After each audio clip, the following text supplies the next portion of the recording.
নমস্কাৰ আপোনালোক সকলোকে আমাৰ অনুষ্ঠানৰ মাজলৈ স্বাগতম জনাইছোঁ। প্ৰিয় দৰ্শকবৃন্দ, আজি আমি উপস্থিত হৈছোঁহি লখিমপুৰৰ এজন বিশেষ সন্তানৰ ঘৰত। তেওঁ এজন কণ্ঠশিল্পী, এজন বাদ্যযন্ত্ৰী আৰু বিভিন্ন ধৰণে সাংস্কৃতিক ক্ষেত্ৰখনৰ লগত জড়িতৰ উপৰিও তেওঁ এজন ভাল শিক্ষকো। তেওঁ সমাজক পোহৰোৱাৰ কাম তেওঁ কৰি আহিছে। আজি আমি সেই মহান ব্যক্তিজনৰ ঘৰত উপস্থিত হৈছোঁহি। তেওঁ অসম চাহ জনজাতি ছাত্ৰ সন্থাৰ তৰফৰ পৰা ঝুমুৰ কোকিল বঁটা পাবলৈ সক্ষম হোৱা শ্ৰদ্ধাৰ লখিমপুৰৰ সন্তান শ্ৰীযুত জোনাথন কাঠদেৱ আৰু তেওঁৰ ভাতৃ শ্ৰদ্ধাৰ চুলেমান কাঠদেৱ আজি আমাৰ মাজত উপস্থিত আছে। দুয়োজনকে আমাৰ অনুষ্ঠানলৈ স্বাগতম জনাইছোঁ। নমস্কাৰ। আজি আমি দাদা অনুষ্ঠান আৰম্ভ কৰাৰ আগতে আমাৰ সদ্যপ্ৰয়াত অসমৰ সাংস্কৃতিক ক্ষেত্ৰখনৰ উজ্জ্বল নক্ষত্ৰ জুবিন দা, তেওঁলৈ শ্ৰদ্ধাঞ্জলি জনাই আজিৰ আমি অনুষ্ঠানভাগ আৰম্ভ কৰিব বিচাৰিছোঁ। গতিকে আমি আশা কৰিম জুবিন দাৰ এটি গীতেৰে আজিৰ অনুষ্ঠানভাগ আৰম্ভ হওক। নিশ্চয়, কাৰণ আমিও বহুত দুখত আছোঁ তেওঁৰ বিয়োগত, আৰু ইমান হঠাতে তেওঁ আমাক এৰি গ'ল। গতিকে তেওঁ বিভিন্ন ফাংচনত এটা কথা কৈছিল যে মই মৰিলে মায়াবিনী যিটো গীত সেইটোৱে বেছি বাজিব, আৰু আমিও সেই গীতকে গাই বেছি ভাল পাওঁ। তাকে অকণমানহে গাব খুজিছোঁ। মায়াবিনী ৰাতিৰ বুকু দেখা পালো তোমাৰ ছবি, ধৰা দিলা গোপনে আহি হিয়াৰ কোণত। তুমি যে মোৰ শুকান মনত নিয়ৰৰে চেঁচাটো পাল নামি অহাৰ ৰ'দৰে নৈ মোৰ দেহত প্ৰতিপুৱা ধুমুহাৰ সতে বহু যুগৰে নাচো, এধাৰো সঁচামো বহু দিনৰে আপোন নিজানৰ গান মোৰ শেষ হ'ব ভাবো তোমাৰ বুকু। ধন্যবাদ। ধন্যবাদ। খুব সুন্দৰ লাগিল আপোনাৰ কণ্ঠত এই গীতটি শুনি। আপোনাৰ এই সংগীতৰ যাত্ৰা আপোনাৰ কেতিয়াৰ পৰা আৰম্ভ হৈছিলে? সংগীতৰ যাত্ৰা এনে অনানুষ্ঠানিকভাৱে যদি ক'বলৈ যোৱা হয় তেতিয়াহ'লে সৰুৰ পৰাই মই গান গাওঁ। আৰু আপোনালোকে জানি ভাল পাব যে মই 9 বছৰ বয়সতেই মই এই যিটো গীটাৰ, এই গীটাৰখন মই এসপ্তাহৰ ভিতৰত কমপ্লিট কৰিছিলোঁ। তাৰমানে ইমানেই তেতিয়া শিকাৰ মোৰ আগ্ৰহ আছিল। তেতিয়া মোৰ এজন ভিনদেউ, তাৰমানে আমাৰ ডাঙৰজন মামাৰ জীয়েক, আমাৰ বাইদেউ, আমাৰ যিগৰাকীলৈ বিয়া দিয়া হৈছে, তেওঁ সিমানো নাজানে, কিন্তু যিকণ জানে সেইকণেই মোক শিকাইছিলে, গানত বজাব পৰাকৈ। আৰু তেখেতে বস্তুবোৰ শিকাই যায়, মোৰ আয়ত্ত হৈ যায়। ঠিক তেনেকৈ মই 8 দিনৰ ভিতৰত গীটাৰ প্লে' কৰিব পৰা হৈ গ'লোঁ। এইটো এটা বিৰাট আচৰিত কথা মোৰ কাৰণে, বা বৰ্তমান সময়তো মই ভাবোঁ খুব এই বিষয়ে এনেকুৱা গতিকে সেইখিনি মোৰ 9 বছৰ বয়সতে মই সেইখিনি কৰিলোঁ।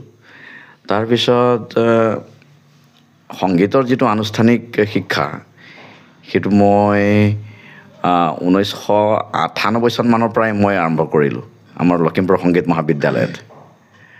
আৰু তাৰ 4 বছৰমানৰ আগতেই মই বিপুৰীয়া ব্লাইণ্ড স্কুলতেই মই কিবা কৰিলোঁ, এডমিশ্যন এডমিশ্যন লৈ দিয়া হ'ল মোক 1994ত। আৰু তেতিয়া সেই সৰু গতিকে এনেকৈ গ'ল সময়খিনি। আৰু 98 চনৰ পৰা সংগীতৰ শিক্ষাটো কৰিলোঁ, আৰু অৱশেষত মই 2007 চনত তাৰ পৰা বি মিউজ কৰিলোঁ। লখিমপুৰ সংগীত মহাবিদ্যালয়ৰ পৰা।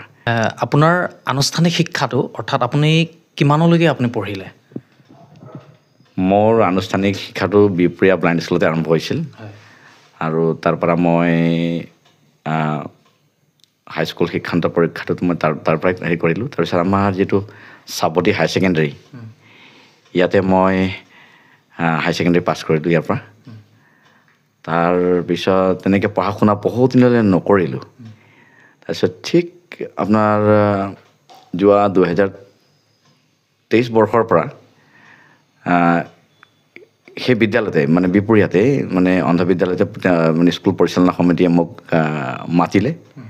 তাত যিহেতু এটা সংগীতৰ পষ্ট এটা খালী আছিল আৰু তাতে গ'লোঁ আৰু তেওঁলোকে তাতে মোক এপইণ্টমেণ্ট দিলে।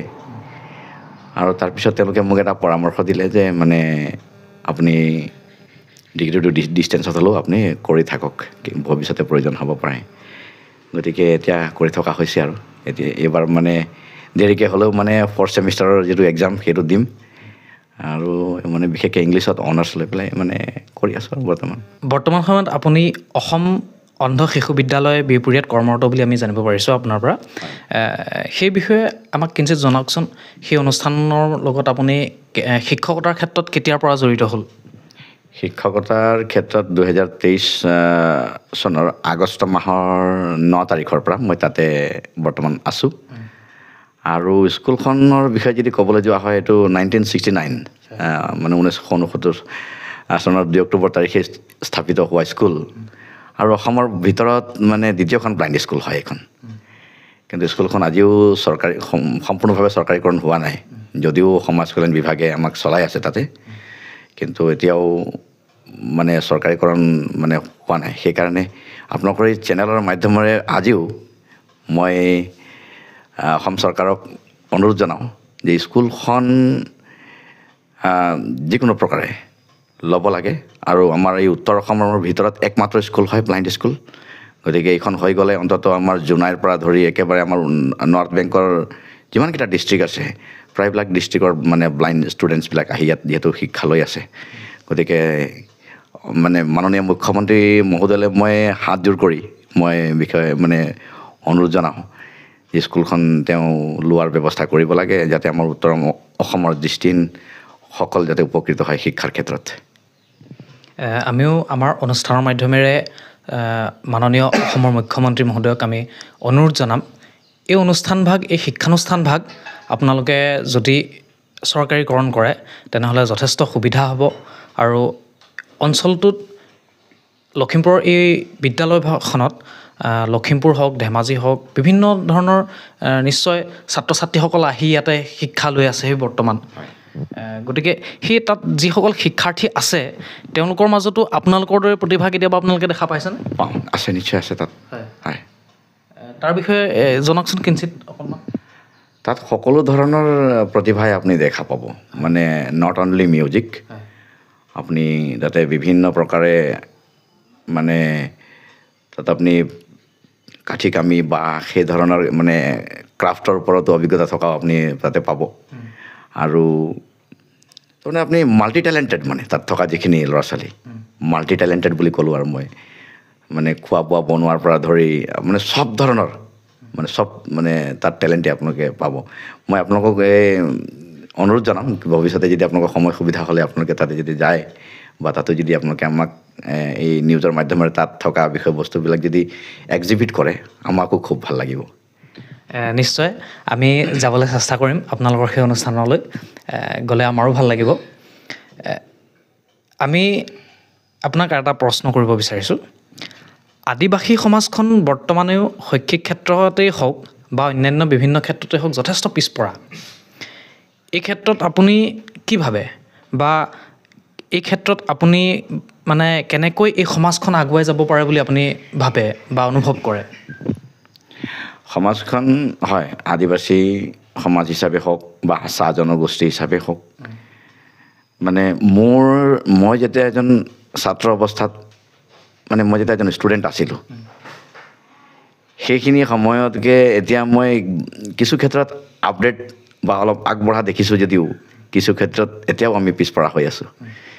আৰু সেইকাৰণে এই ক্ষেত্ৰত মানে কি আমি শিক্ষাৰ প্ৰতি গুৰুত্ব দিব লাগিব প্ৰথম কথা শৈক্ষিকভাৱে মানে আমাৰ পিতৃ মাতৃসকলে ল'ৰা ছোৱালীবিলাকক যথেষ্ট গুৰুত্ব প্ৰদান কৰিছে যদিও তাৰমানে এতিয়াও সেই অলপ বাকী আছে আৰু যিকণ বাকী আছে সেইকণ মানে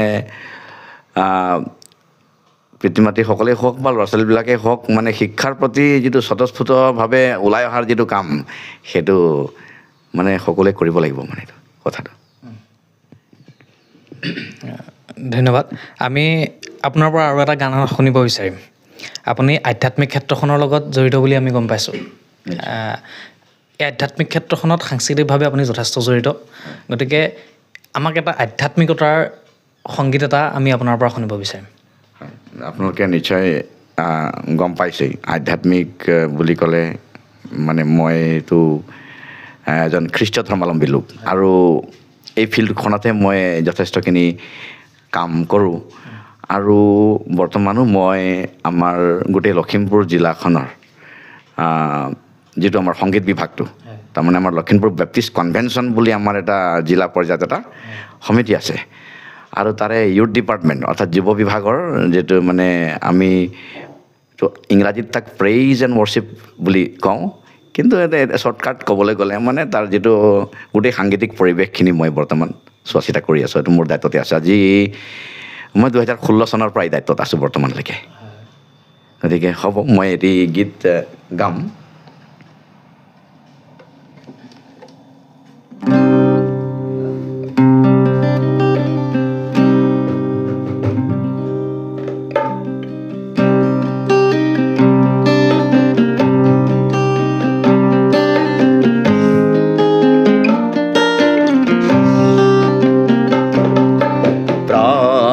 प्रार्थना में जो कुछ मांगा पूरा करो अरमान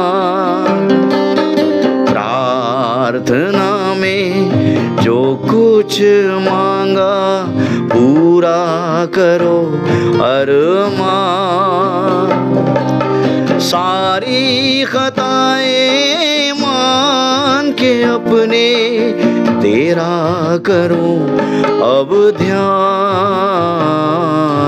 प्रार्थना में जो कुछ मांगा पूरा करो अरमान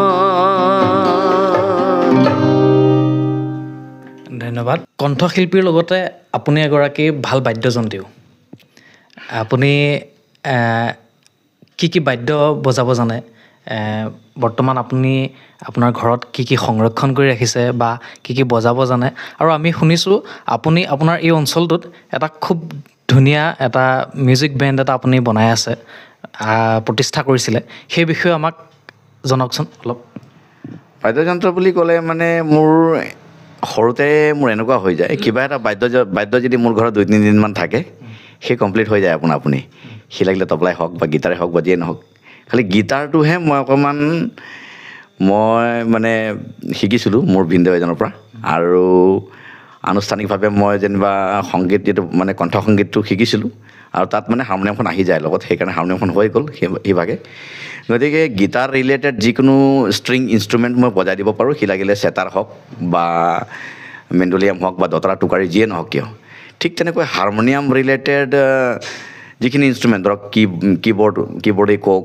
বা আপুনি মানে একৰ্ডিয়াম বা সেই ধৰণৰ মানে হাৰমনিয়াম ৰিলেটেড যিখিনি পিয়ানো কওক সেইখিনিও বজাই দিব পৰা যায় তাৰপিছত আপোনাৰ ইফালে মানে আপোনাৰ মাউথ অৰ্গেন বাঁহী এইখিনি কৰি প্ৰায় 18-19টামান বাদ্যযন্ত্ৰ বজাব পৰা হৈ আছোঁ আৰু বৰ্তমানলৈকে তাৰপিছতে আপোনাৰ বেণ্ডটো মই আমাৰ ওচৰে পাঁজৰে থকা ল'ৰাবিলাকক লৈ পেলাই 2013 চনত এটা বেণ্ড আমি গঠন কৰিছিলোঁ চাইনিং ষ্টাৰ মিউজিক বেণ্ড আৰু পিছলৈ মানে বেণ্ডটো গঠন কৰিলেও কি হয় মানে নিজৰ ব্যক্তিগত ব্যস্ততাবোৰ থাকে গতিকে কেতিয়াবা টাইম তেনেকৈ দিয়াও নহয় সেইকাৰণে মই 2017-18 চনমানতে ল'ৰাবিলাকক ক'লোঁ যে তোমালোকে এইখিনি এৰি নিদিবা আৰু কোনোবাই যদি তোমালোকক পাৰ্টিকুলাৰলি মাতেও তোমালোকে স্বাধীনভাৱে মানে যিকোনো টীমৰ লগত তোমালোকে প্লে কৰিব পাৰিবা বুলি তেওঁলোকক মই মানে 2013ৰ পৰা 17লৈকে তেওঁলোকক মই নিজৰ হাতত ৰাখিলোঁ আৰু তাৰপিছত তেওঁলোকক এৰি দিয়া নিচিনা হ'ল কিন্তু তথাপিও তেওঁলোকে মোক এৰা নাই আজিও যদি মোৰ ক'ৰবাত যদি অনুষ্ঠান পৰিৱেশন কৰিবলগীয়া হয় তেওঁলোকৰ নিজৰ প্ৰগ্ৰেম এৰি হ'লেও বজাই দিয়ে আৰু যেনিবা হয় ধন্যবাদ আপোনালৈ আপুনি আমাক ইমানকণ সময় দিয়াৰ বাবে আপোনালৈ অশেষ ধন্যবাদ থাকিলে আমি আশা কৰিম আপুনি আপোনাৰ অঞ্চলটো তথা আমাৰ জিলাখনক আপুনি সদায় এটা উজ্জ্বল নক্ষত্ৰ হৈ থাকক আমাৰ জিলাখনক পোহৰাই থাকক সেয়া আমি কামনা কৰোঁ আশা কৰোঁ আৰু যিসকল উত্তৰ প্ৰজন্ম আছে তেওঁলোকক আপুনি সদায় এটা নতুন শিক্ষা দি যাব বুলি আমি আশা কৰোঁ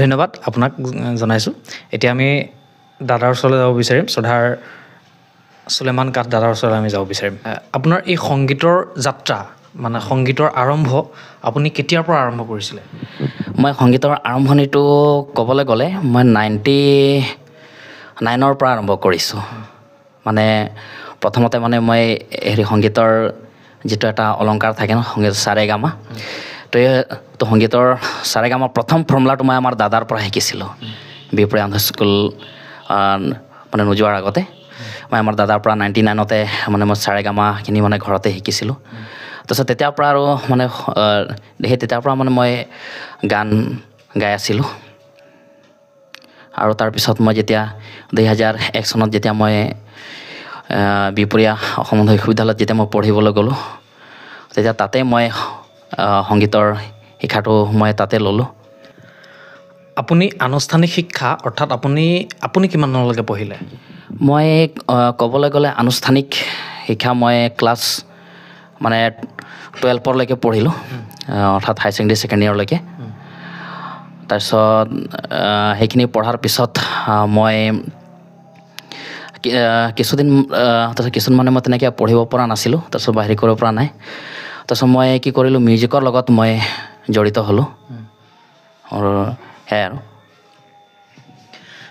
বৰ্তমান সময়ত আপুনি পেছাগত হিচাপে আপুনি কি কৰি আছে মই বৰ্তমান মানে মিউজিকৰ কাম কৰি আছোঁ আৰু লগতে মানে মই আমাৰ যিটো আধ্যাত্মিক দিশৰ ফালৰ পৰা যদি ক'বলৈ যোৱা হয় তেতিয়াহ'লে মানে মই আমাৰ যিটো আমাৰ খ্ৰীষ্টান ধৰ্মাৱলম্বী লোক হোৱাৰ কাৰণে মই আমাৰ হেলেমত মানে এটা চাৰ্চ আছে আমাৰ কাৰ্বি তাতে হেলেম চাপৰি কাৰ্বি বাপ্তিষ্ট তো চাৰ্চ হয় তো তাতে মই মানে সহকাৰী পৰিচালনা হিচাপে মই তাতে কাম কৰি আছোঁ হেলেমতে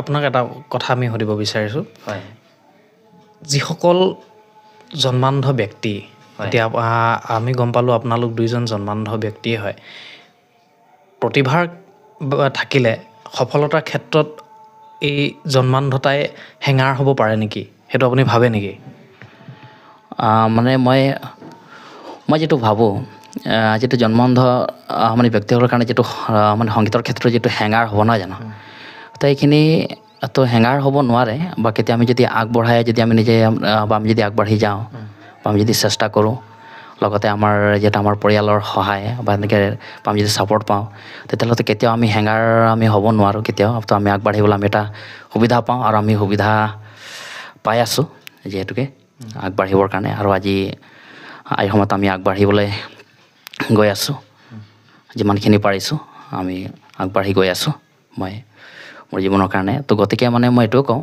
যে যিসকল জন্মান্ধ যিসকল মানে জন্মৰ পৰা যিসকলে দৃষ্টিহীন হৈছে ন তো তেওঁলোকেও মানে যদি চেষ্টা ৰখাইতো আমি একো কৰিব নোৱাৰোঁ নহয় জানো তো গতিকে আমি যদি চেষ্টা কৰি যাওঁ তেতিয়াহ'লে মানে আমি আগবঢ়াত কেতিয়াও হেঙাৰ নহয় আমাৰ নিজৰো অকণমান চেষ্টাটো আমাক লাগিব তো মোৰ ফালৰ পৰা মই এইটোৱে ক'ব খোজোঁ যাতে নিজৰ চেষ্টাটো লাগিব এতিয়া বহু ক্ষেত্ৰত দেখা যায় আমাৰ সুস্থ সবল এজন ব্যক্তিয়ে হতাশাত ভোগে আত্মহনন কৰে এনেকুৱা বহুত উদাহৰণ আমাৰ সমাজখনত আছে হয় সেই সমাজখনক সেই মানুহখিনিক বৰ্তমান সময়ত ছাত্ৰ সমাজত বিশেষকৈ সেই ঘটনাবিলাক বহুত বেছি হৈ আছে বহুত বেছি পৰিমাণৰ হৈ আছে হতাশাত ভোগে বা অন্যান্য বিভিন্ন সমস্যা ঘৰুৱা সমস্যাই হওক বা অন্যান্য সমস্যাই হওক সেই সমস্যাবিলাক বহুত ডাঙৰ বুলি ভাবি তেওঁলোকে আত্মহননৰ দৰে পথ বাছি লয় হয় গতিকে সেই তেনেকুৱা এখন সমাজক এটা নতুন দিশ এটালৈ আনিবলৈ বা উত্তৰ প্ৰজন্মক আপুনি আপোনাৰ ফালৰ পৰা আপুনি কি ধৰণৰ মানে অনুভৱ আপুনি ক'ব বিচাৰিব আমাৰ উত্তৰ প্ৰজন্মলৈ? হয়, মই এইটোৱে ক'ব খোজোঁ, এতিয়া যেতিয়াকৈ বৰ্তমান সময়ত যিটো আমাৰ যিটো ডিপ্ৰেশ্যন নহয় জানো, যিটো ডিপ্ৰেশ্যনক লৈ পেলাই যিটো ঘটনা হৈ থাকে, যিটো আত্মহত্যা বা এনেকৈ আমাৰ যিবিলাক আমি ডিপ্ৰেশ্যনত আমি ভুগি পেলাই আমি নিজক আমি শেষ কৰি দিওঁ, বা হয়তো আমি সেইখিনি আমি কৰি দিয়াটো অৱশ্যে চলিউশ্যন নহয়, বা এনেকৈ সেইখিনি যে কৰি দিলে যে আমি আমাৰ যে সমস্যাটো যে সমাধা হ'ব এইটো নহয়। কিন্তু আমি যদি অলপ নিজকে যদি আমি ভাবোঁ যে নাই, আমি যেতিয়া পৃথিৱীত যেতিয়া আমি আহিছোঁ, যেতিয়া আমাৰ এদিন জন্ম হৈছে, যেতিয়া একদিন আমি মৃত্যুটো হ'বই লাগিব, এইটো মানে এইটো আমাৰ ধৰাবন্ধাই হয়। তো গতিকে যে মই এইটোৱে ক'ব খোজোঁ যে আমি সাহস কৰিব লাগিব। আজিকালি ধৰক বহুতখিনি আজিকালি প্ৰযুক্তি আহি গ'ল, যেনেকৈ আমাৰ যেনেকৈ সামাজিক মাধ্যমত আমি জীয়াই থাকিবলৈ হ'লে, আমি নিজকে সাহস কৰিবলৈ হ'লে আমি কেনেকৈ কি কৰিব লাগিব, তো সেই সকলো সাহস আমি বান্ধিব লাগিব, আৰু সেই সাহস বান্ধিলেহে আমি আগবাঢ়িব পাৰিম। আৰু লগতে আমাৰ যিহেতু আমাক যদি ভাল লগা নাই, বা আমাক যদি আমাৰ যদি ডিপ্ৰেশ্যন বা যদি আমাৰ জীৱনলৈ আহিছে, তেতিয়াহ'লে মানে মই এইটোৱে কওঁ যে হয়তো কাৰোবাৰ ক্ষেত্ৰত হয়তো কেনেকুৱা হয়তো মই নাজানো, কিন্তু মানে মোৰ জীৱনতো কেতিয়াবা হয়তো অনুভৱ হ'বলৈ, তেতিয়া মানে মই এটাই গান মই মনত পেলাওঁ, মানে আমাৰ যিটো জুবিনে এটা গীত গাইছিলে, তথাপি বন্ধু আগুৱাই যাবা, পিছলৈ ঘূৰি নাচাবা বুলি এটা আছে, যদি জীৱনৰ ৰংবোৰ লুকা ভাগু খেলে, সেই গীতলৈ মানে মই মনত পেলাওঁ।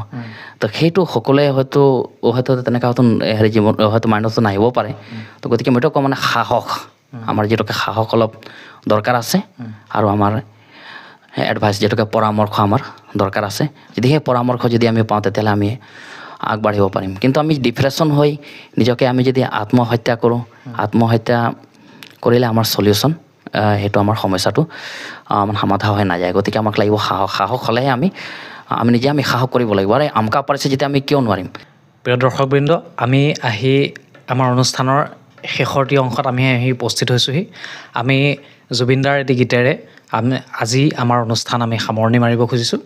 আমি দাদাৰ পৰা শুনিব বিচাৰিছোঁ, এতিয়া আপুনি যিটো গীতৰ উক্তিটো দিলে, যদি জীৱনৰ ৰংবোৰে, আমি সেই গীতটো শুনি আমাৰ অনুষ্ঠান আমি সামৰণি মাৰিব বিচাৰিছোঁ। হয়, আহক আমি জীৱন বাটৰ লগৰী ফিল্মৰ যিটো গীত মই গাম। আৰু এই গীতটো, সেই ফিল্মটো আমাৰ তিমথী দাস, তেওঁ সেই ফিল্মত মানে গীতটি মানে সন্নিৱিষ্ট কৰিছে।